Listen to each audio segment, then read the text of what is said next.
Yo, what up, what up? This is Maddie here on Just for Fun. Coming at you with another standard brew. This is Counters, Mono Green Counters deck. Here's how it works. Deck is based on Hardened Scales and creatures that benefit from Hardened Scales in a mono green shell, plus everybody's favorite Cocoa Krispies here. So this, I think honestly, the two most powerful cards in Standard, and feel free to argue with me, are Collected Company and Dig Through Time. And so, if you're playing Standard, you should probably be building around one of those two cards. Honestly, I think that's the best thing that you can be doing. Now, how does this deck work? Low land count, lots of fetches for a monocolored deck. And you know, splashing to colorless lands, Rogue's Passage to get your fatties through, Foundry just in case you need a couple flyers, Post Wrath to close out a game. Hardened Scales, so Honored Hierarch getting Renown, becoming a 3/3, pretty strong. Servant of the Scale coming into play as a 2/2 for 1 mana that leaves 3 counters on your other creature when it dies. That's pretty powerful for a 1-drop, actually. Avatar, this comes into play with millions of counters on it. This card is insane. It's, even if you cast it with no counters, it's still a 3/2 reach trample for 2. This is still a good card without the synergy, and then in a deck that exploits the synergy, and then hitting it off a Collected Company with like a couple servants or an Endless One in play, Jesus! Endless One being always on curve creature counter synergy. Each Hardened Scales buffs it by 1. Unfortunately, the way Hardened Scales is worded, you can't cast this for 0 as a 1/1, which I learned the hard way, but you can cast it for 0 to trigger Managorger Hydra in case that comes up. So this is obviously the big daddy of counters. You know, when you start with Hardened Scales, even with 1 in play, right, they go to Wild Slash your Hydra, it gets 2 counters, becomes a 3/3, and then Wild Slash is no good anymore. Yeah, pretty good. This just becomes a must deal with card, period.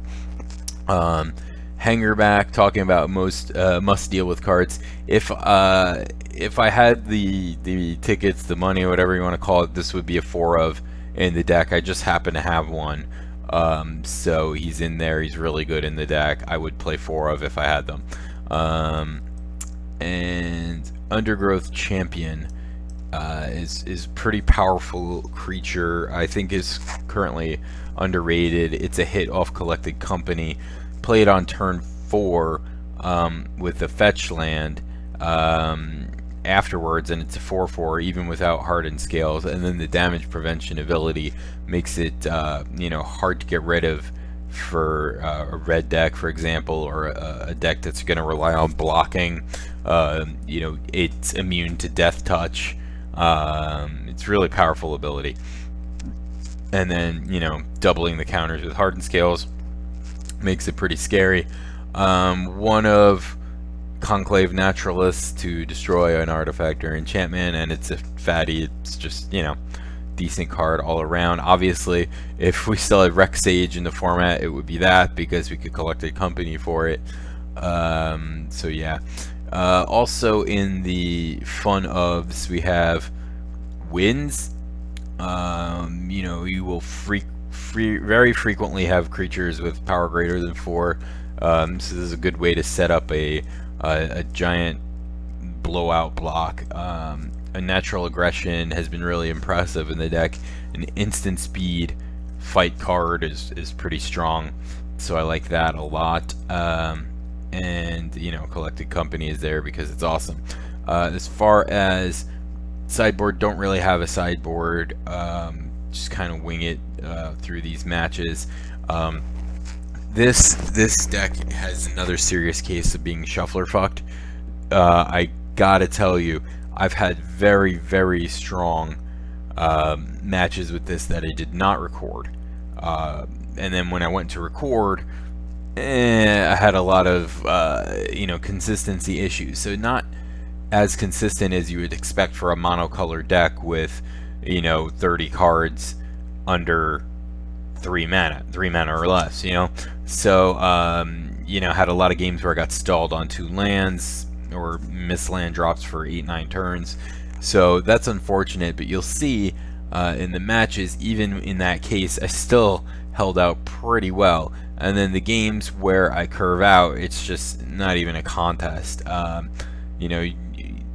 You can very easily kill people turn 4, turn 5, which isn't that fast, but for standard it's pretty fast, and just with an immense amount of power on the board. So it's a lot of fun, and you can do some ridiculous stuff. I hope you enjoy the matches. There's actually 5 matches recorded with this deck because I was upset with the quality of some of them, so I just gave you extra to make up for it. Enjoy, peace, love, bye bye.